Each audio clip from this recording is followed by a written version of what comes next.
Hey there, welcome to LSAT Demon Daily Digest. I'm Ben Olson, that's Nathan Fox. Together we're the founders of LSATdemon.com and our weekly podcast, Thinking LSAT. Here's what we talked about this week. Hello, Ben and Nathan, ! I'm a loyal user of LSAT Demon and just got my October scores back. I have a few questions for y'all. 1, do people usually reach their full potential after taking a few tests? No. 2, is it bad to take the LSAT 4-ish times? Ooh, it depends what we're talking about here.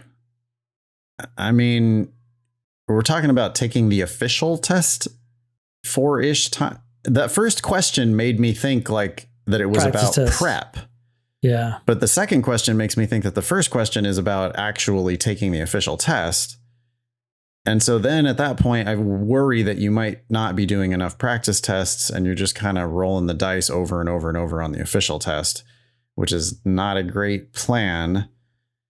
Different people reach their potential on completely different timelines. For some people, it's going to be a month or two. Other people, it's going to be a year or two. Let's read this and see what else PY has to say. Some background information. I've been using Demon Basic for about 3 months. I started with a diagnostic of 150-ish. PY, you like the ish. Not sure about the exact number. To a 162. That's the first time you took a timed test in the Demon. And then to a 177 a week before the October LSAT. Okay, so you went from the 150s to 177 in your prep. That's incredible. That's awesome. Yeah, great. Congratulations. Yeah. The average of my last 5 prep tests before my October LSAT was 173 to 174. Okay, that's your average. I'm curious what your range is. But anyways, however, in the actual test, I assumed that the very difficult reading comp section, we'll edit this out, was the experimental and let my guard down. I also...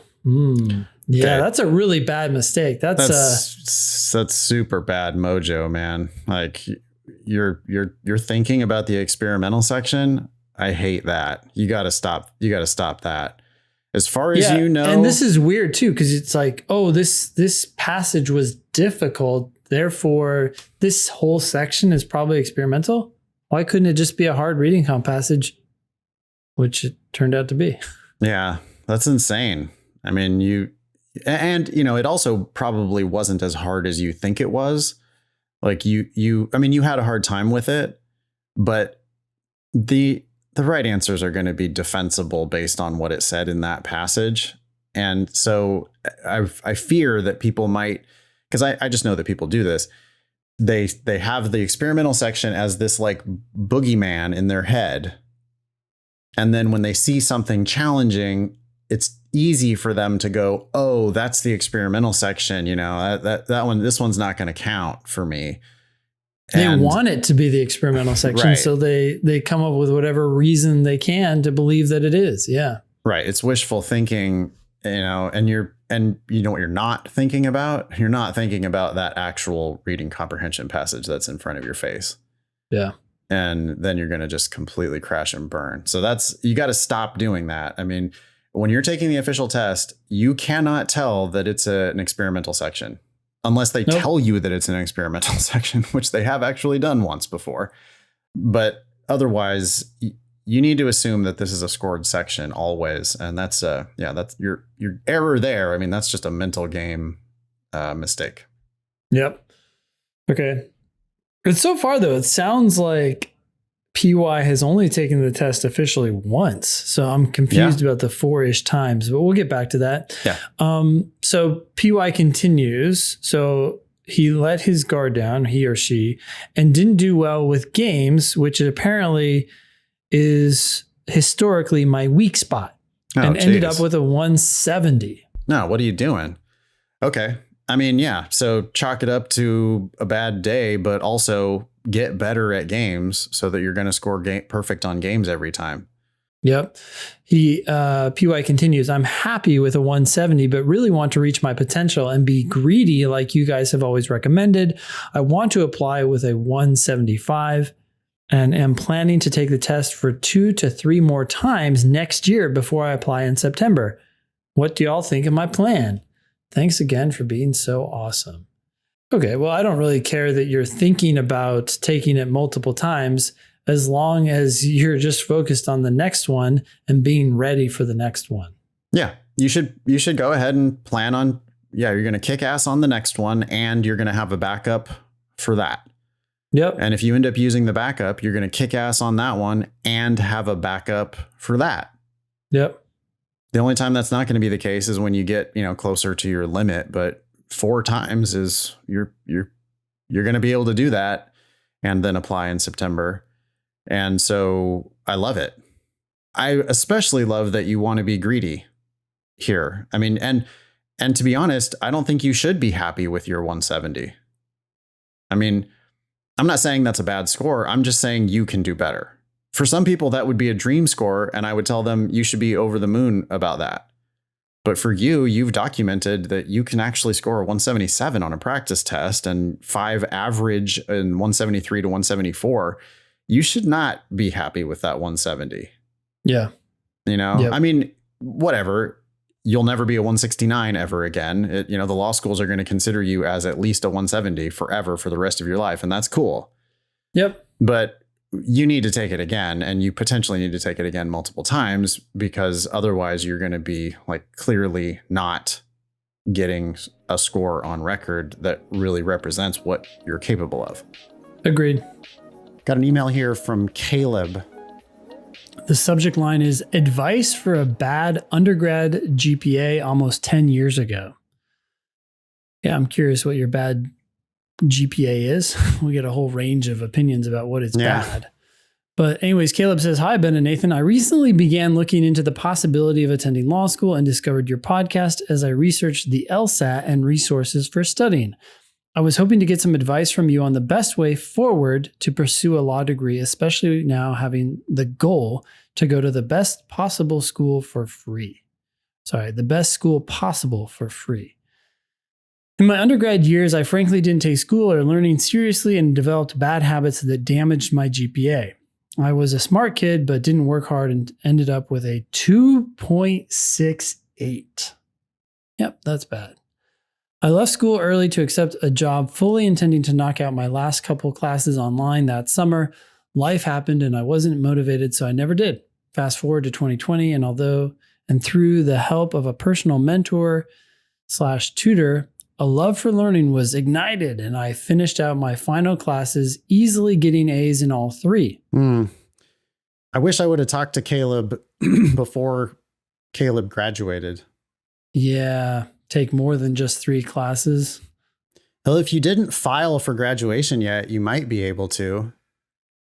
But if you filed, you probably did. You just finished it during COVID. Yeah. You Caleb, you potentially could have rehabilitated your 2.68 a little bit, but I don't know. It would take kind of a long time, wouldn't it, Ben? You'd have to do like a year of straight A's. Yeah, it would take some time, but you'd have more A's to show, right? You could say, hey, look, I have a whole semester it would have rehabilitated the 2.68 somewhat, right? If you can get that to a 3.0 somehow. Yeah, get it above 3 and then show a solid year or whatever of A's. That's better than 3 A's. 3 A's sounds like, hey, I hyper-focused on school. I dipped in, I got my A's and I left. A whole semester, a whole year of A's shows more. Yeah. I agree. Anyways, I looked into pursuing a graduate degree at the time, but it wasn't right for my family then. At this point, it looks like it's time to move on to something new, and my wife and I have been quite drawn to my pursuing law, but we want to do so wisely. I'm now 30 years old and hopefully much wiser, but understand my past poor habits and decisions could make this difficult. I took a blind test on the Demon website today and scored a 161.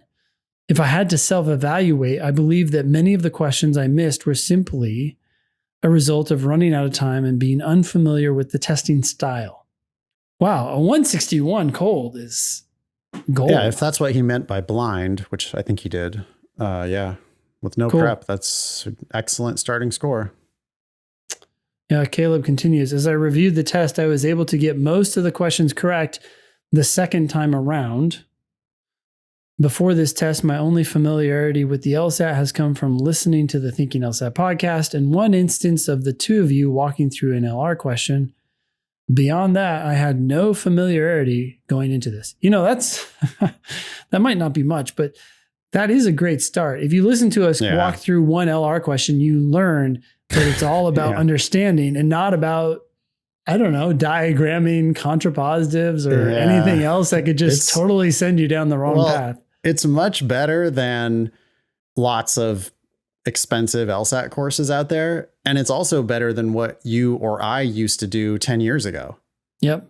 Right? Like first night of class 10 years ago, I would be confusing you with a bunch of bullshit about sufficient and necessary and the contrapositive and if and only if and all these like real technical things.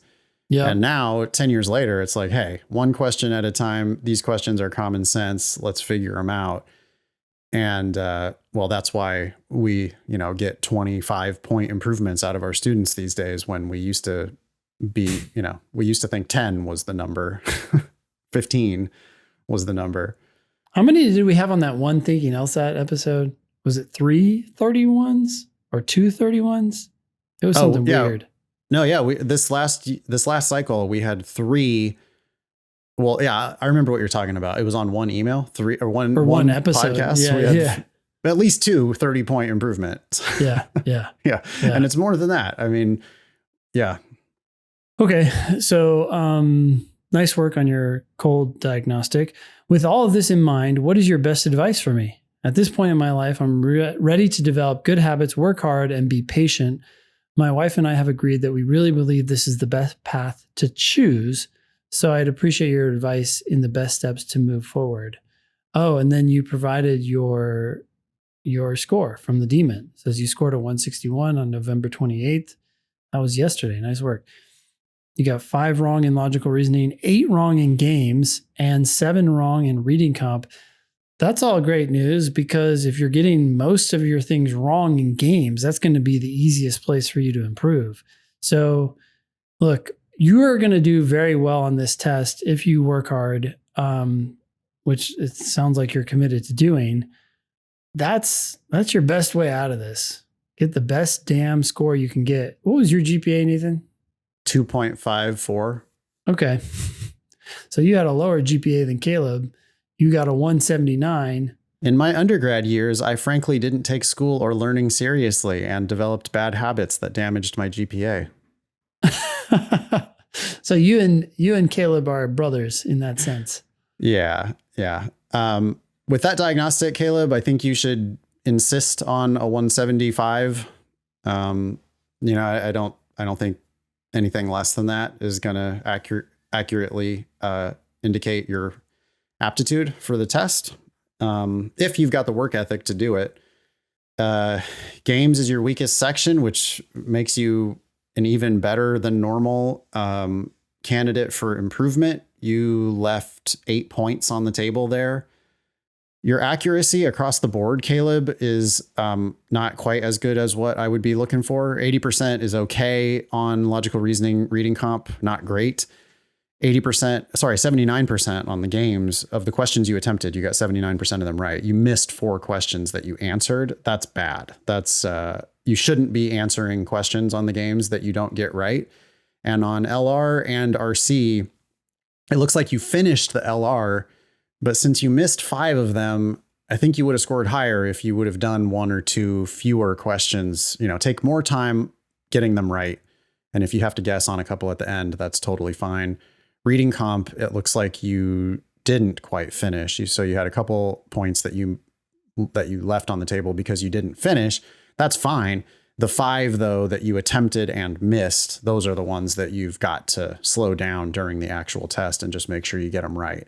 So don't be afraid of a couple guesses at the end. You can score in the 170s with a couple guesses at the end. You can't score in the 170s when you're missing, 20% of the questions you attempt. Yeah. Caleb asks here, I'm ready to develop good habits, work hard, and be patient.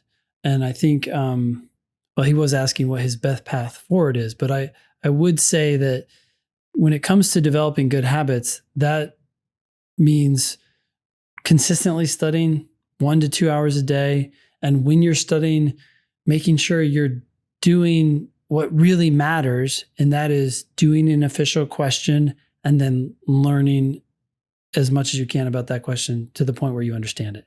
Once you understand it, then you can move on to the next question. It's not about, oh, how many questions can I check off here? Oh, I'm a hard worker, so I did this many questions. It's how many questions can you learn when you sit down to study?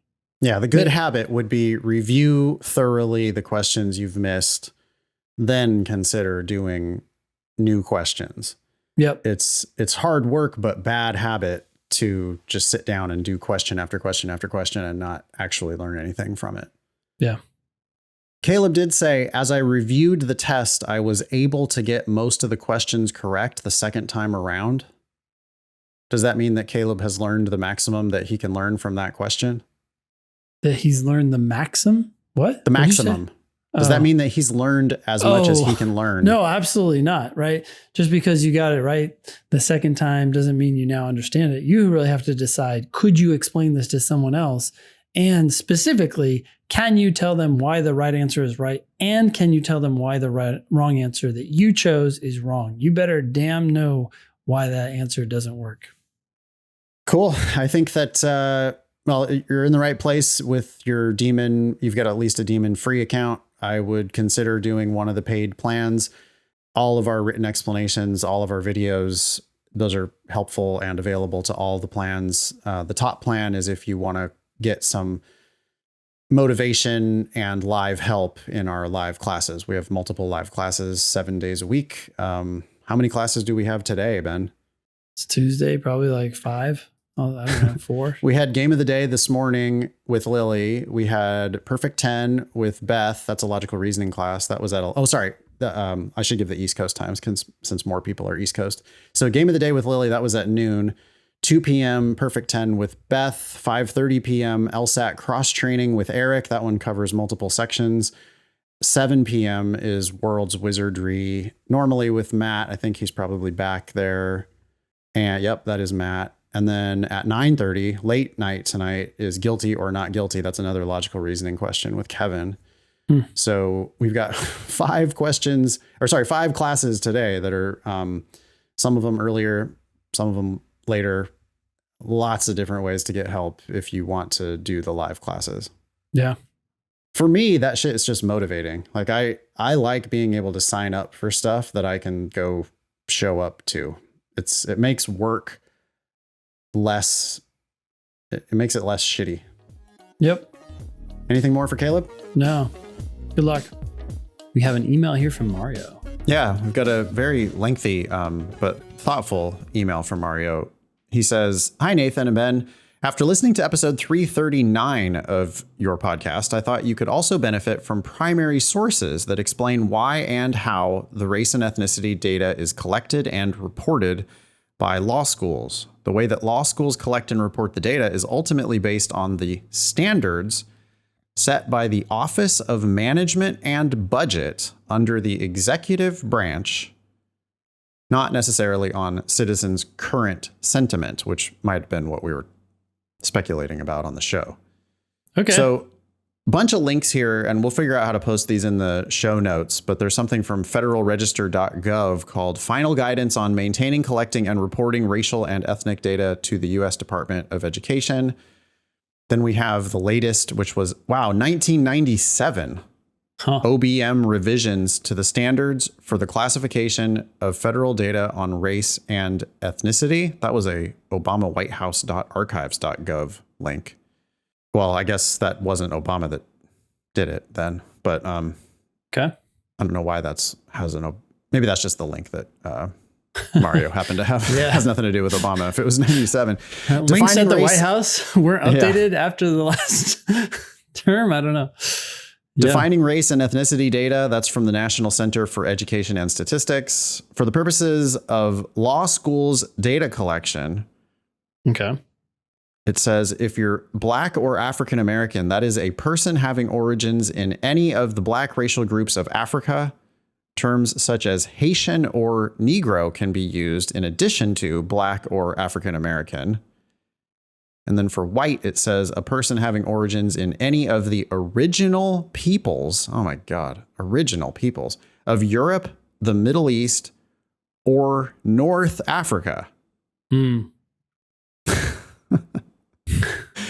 That's what we were talking about. We were talking about Egypt, right? We were talking about North Africa. Yeah. So the data might not reflect an individual's actual race and ethnic identity, as Quinn pointed out. My interpretation is an applicant who represents that they are Hispanic or Latino and Black or African American will just be reported as Hispanic of any race.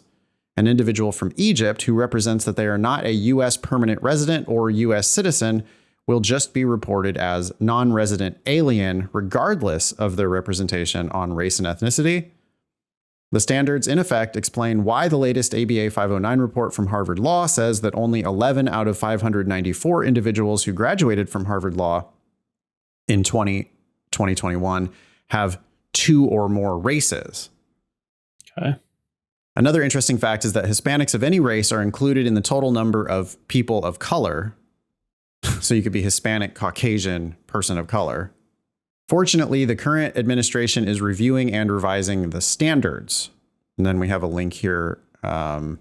This was June 15th, 2022, called Reviewing and Revising Standards for Maintaining, Collecting, and Presenting Federal Data on Race and Ethnicity by Dr. Karen Orvis, the Chief Statistician of the United States. Damn. So it's a statement about what Dr. Karen Orvis is working on. Okay. Lastly, I want to say that I appreciate your work with the podcast and LSAT Demon. Oh, well, thank you, Mario. Appreciate you. Thanks for all the links. This is obviously an issue that Ben and I know nothing about. We are interested in learning more. All of the listeners continue to shed light on this issue. What do you think, Ben? The classifications are what they are. I don't know. Yeah, I mean, I think that the answers for if you're individually looking to check boxes on your law school application, if you have an issue like our Egyptian correspondent did, you probably want to look through all of this stuff and figure out how it applies exactly to you. It seems clear that there is not really that much of a clear. I don't think it's possible for us to educate ourselves so much that we're able to just answer questions for people. It seems like they're going to have to go look at this stuff and answer their own questions. What boxes to check on what application. And how many people make mistakes on these boxes anyway? So how much does this matter? Yeah. Please don't take that as a license to purposely make a mistake, because I'm not saying that. I'm just saying if someone's, losing sleep over it, it's probably okay to just do what you think is probably your best fit and then move forward. I don't want you to get stuck on a box. Yeah. When you're applying to school. When I'm assembling stuff for my taxes every year, I am reminded of, that study that they did where they gave 20 CPAs the exact same tax filing and they got back 20 different numbers. And it's just well, okay, you're doing your best, but there's lots of there's just interpretation everywhere. So you do your best to comply. And then, if you ever get audited, which here it would be in a character and fitness check down the road somewhere, you want to be able to represent that you did your very best to answer the questions truthfully. Yep, exactly. Thanks, Mario, for writing in. We got an email here from Tom. Hi, Ben and Nathan. I'm applying to law school for fall of 2023 and wanted to see if you guys had any thoughts on the new hybrid ABA approved programs that are starting to pop up. I'm a small business owner without a law school in my hometown, but I would still like to earn my degree. Two of the schools I have been interested in have seemingly strong programs in place on a hybrid basis, particularly the University of Denver. Do you think a hybrid law school education will still provide the right kind of foundation to be a successful practicing trial lawyer post-graduation? Thank you guys. Love the podcast, and I appreciate you taking the time to consider my question. I don't know a lot about these hybrid programs, but I would have the exact same concerns that I would for law schools, just generally. How much is it going to cost you? Can you go for free? Or at least go for very low amounts of money so that your risk is mitigated. And then I'm not so worried about whether it's in person or online. A lot of this is going to come down to your hustle anyway, in terms of what you get out of your education. it's going to come it's like 100% based on your hustle. Yeah. I mean, I wouldn't do it if you're bad at self-motivation, Sure. but you shouldn't go to law school if you're bad at self-motivation. I mean, it's not a good place to be for people who don't like if you're not a real grinder, like it's not going to work out for you no matter what, whether you go in person or go online. You've got to be somebody, you got to be a good student who really wants to be a good student. Like just you want to do everything anybody ever asks you to do and more, then go to law school, be a lawyer. But if you got any kind of fuck it at all, which that's why grades are a good predictor of how well you're going to do in law school, because the grades don't lie. 4 years worth of grades. You can see that I personally have lots of fuck it. That's why I have real bad undergraduate grades. I should have taken that as a sign of like, oh boy, do I want to go to a school where I'm going to just compete with people who are way, way more competitive than I am and really want to get good grades? But yeah, the learning itself, I mean, we're not going back, right, to a world where we didn't do this type of online shit. Yeah. I understand we're not in full lockdown pandemic mode anymore, but there's things that have changed that are never changing back. Like there's going to be judges who are like, no, I'm going to go ahead and keep my courtroom online. It's better. Mm-hmm. And there's going to be law firms that are going to be like, yeah, totally work from home. I don't care. Do your work. Yeah. Why we can meet online. Why scurry across town when you can just hop on a Zoom call and then be done as soon as you're done? Yeah, it's easier on Zoom. It's better on Zoom. A million ways it's better on Zoom. Yeah. I mean, we can still meet in person when we feel like we need to, but for standard day-to-day business, you're doing it online. So I have no problem with these. And there's more and more of these programs. I just found a link on Google that tells me that there are currently 9 online programs for 2022. Loyola University School of Law has a weekend hybrid JD. That's the Loyola in Chicago. So the hybrid doesn't matter since you're doing it online. Oh, yeah, well, it does matter because you're going to have to go to Chicago for some weekends. Yeah, they're going to require you to come in for a certain amount of time. And the initial ones that we read about required a decent amount of in-person FaceTime. I was surprised. It was like 5 hours a week or something crazy like that, or 2 hours a week, or, you know, we're going to have to go dig into the actual school. Yeah. So check out Loyola University Weekend Hybrid JD. Chicago's an awesome place to go for a weekend every once in a while. And, you know, that could be great. Mitchell Hamlin School of Law is offering an online hybrid JD. That's in St. Paul, Minnesota. Both of these first 2 programs are part-time, by the way. Seton Hall in Newark, New Jersey. Weekend online JD. Part-time. And there is one entirely online program, that one we read about a couple episodes ago. Yeah, let me get through this list and see if it's on there. Oh, yeah. Okay. Southwestern Law School has a part-time evening part-time evening JD. And I guess it also has online components. Syracuse University has an interactive online JD. These are all part-time programs. Interesting.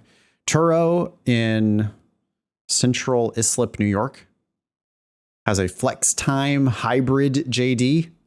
Flex time is all one word, Ben, except for time has a capital T. Flex time. Ooh, flex time. I got a flex time JD. University of Dayton, Ohio has an online hybrid JD. University of Denver has a hybrid JD. Still just, all part-time programs. And then University of New Hampshire has a hybrid JD. Where's the online only? I forget too, but I thought it was in Arizona. It doesn't matter. It's online only. It's online only. So it's you just online. have to find it. Yeah. How stupid are we? Okay. Got it. I would look. So what is our correspondent is talking about Denver specifically? Is that right? Mm-hmm. Yep. Mm-hmm. Particularly the University of Denver. Okay. So now I'm going to go to lsatdemon.com/scholarships. I'm going to look for University of Denver. I'm going to click on the little PDF icon that shows me their 509 report. I'm going to scroll down. I'm going to see that they have a full-time and a part-time program. The part-time program has slightly lower LSAT numbers, same median, but 1 point lower, 75th percentile, 2 points lower, 25th percentile. A little bit wider range of people that are getting into the part-time program. Grades are also a little bit lower. And there is significantly, the median is significantly lower. So 3.64 for the full-time program, 3.37 for the part-time program. So easier to get in by like a lot easier to get into the part-time program. Yeah, interesting. And then the important part is down here under grants and scholarships 2020, 2021. Of their full-time students, 13% get full tuition, 29% get half to full. But of the part-time students, 9% are getting full tuition and 17% are getting half to full. No more than full tuition at that school at all. Well, no more than full, but still 9% are getting full tuition. I think that's unusual for part-time programs. I'm not totally sure, but I have this feeling that a lot of part-time programs don't give out the same scholarships that they do for their full-time programs. So the fact that 9% are getting a full ride is great news. Like, go get that. Yeah. I think this is great. Did you finish reading Tom's email? I did. Okay. Yep. Oh yeah. And his question is, will it provide the right kind of foundation to be a successful practicing trial lawyer post-graduation? Yep. Just as long as you do the work. I can't think of any reason why that won't work. Yep. I mean, you don't do shit like trial advocacy was an elective at my school. I didn't take it. As far as like the core classes, it makes no difference whatsoever whether you're learning contracts and torts and crim and civil procedure and all that stuff. It just makes no difference whatsoever whether you're in person or online. Yeah. Could be better. Hey, this is awesome. I mean, small business owner gets to stay at home, stay home with friends and family, keep your business going. Do a hybrid program or online only program, get a scholarship. That's just nothing but win, I think. Yeah. We got an email here from Nicholas. Hello, Ben and Nathan. I started my LSAT journey in September and have only used the Demon to prepare. I'm currently a junior in college with a 3.71 GPA, planning to get all A's till I apply next cycle, putting school first and LSAT second. Good. I'm smiling because Nicholas has taken our advice. That's all great. I took my diagnostic under normal time conditions, scoring 131, as I was unsure if I could get testing accommodations. I'm pretty confident I will be able to get accommodations now that I have a letter from my psychiatrist and psychologist to prove ADHD through a psych evaluation. That's wildly overkill. There's no way you're not going to get accommodated. Yep. I've improved by about 20 points, scoring in the low 150s using time and a half. I have two questions. One, I'm a live subscriber to the Demon. I've done a minimum of 1 or 2 hours a day of self-study, and now I'm trying to attend 1 class a day on top of self-study. Would you change anything about how I am attacking prep? I want to ensure I best utilize the next 8 to 10 months I have to study. What do you think about that plan? Well, it makes me a little nervous because it feels like Nicholas is falling into this trap of there's a rule and I got to figure out what the rule is and then follow that rule.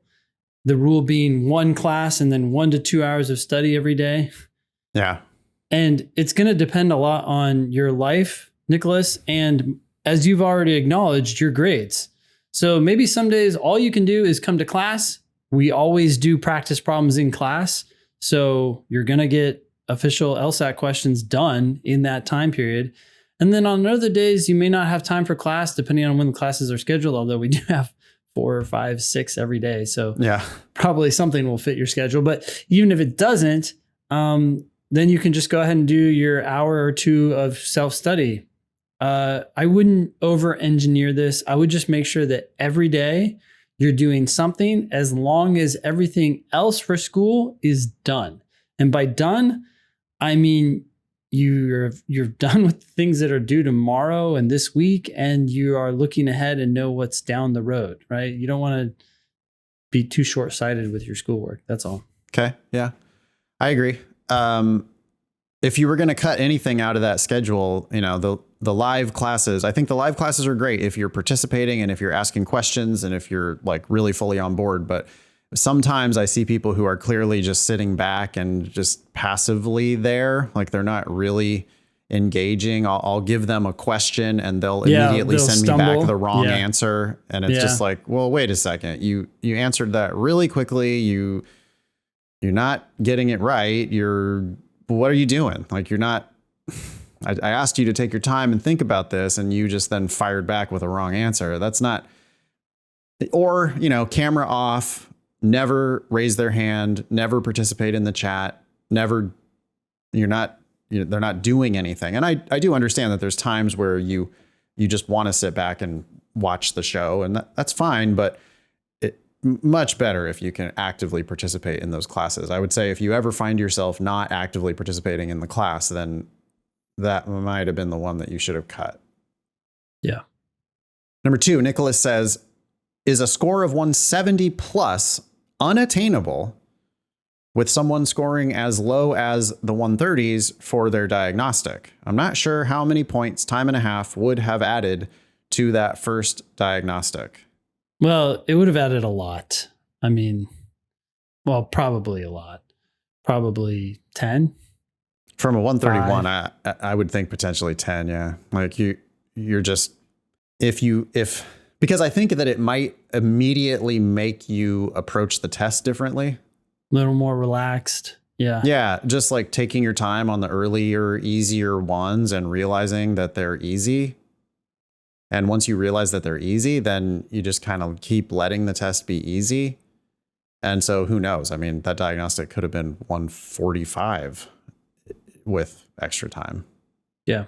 We just don't know. I wouldn't think about it. Just keep going up until you're not willing to work on it anymore. Nicholas says, thank you for making the LSAT something I look forward to doing daily. I have nothing but amazing things to say about the demon and the live classes I have attended. Best, Nicholas. Thanks, Nicholas. That's great. We've seen people go from the 130s to the 170s. It's rare, but it happens. I don't know. Sky's the limit. But I wouldn't be looking at that 170. I would be looking at, hey, you're in the low 150s right now. Let's get into the 160s. Well, let's get some 155s, you know, let's get some 159s, and then let's get some low 160s. But let's just think about the baby steps. Like, instead of 8 to 10 months plan to get a 170, it's like, well, what are you doing in the next 8 to 10 days to get to the high 150s? I think would be a better way to look at it. Email daily at lsatdemon.com if you'd like to ask us a question or share some LSAT or law school admissions news. Thanks for listening.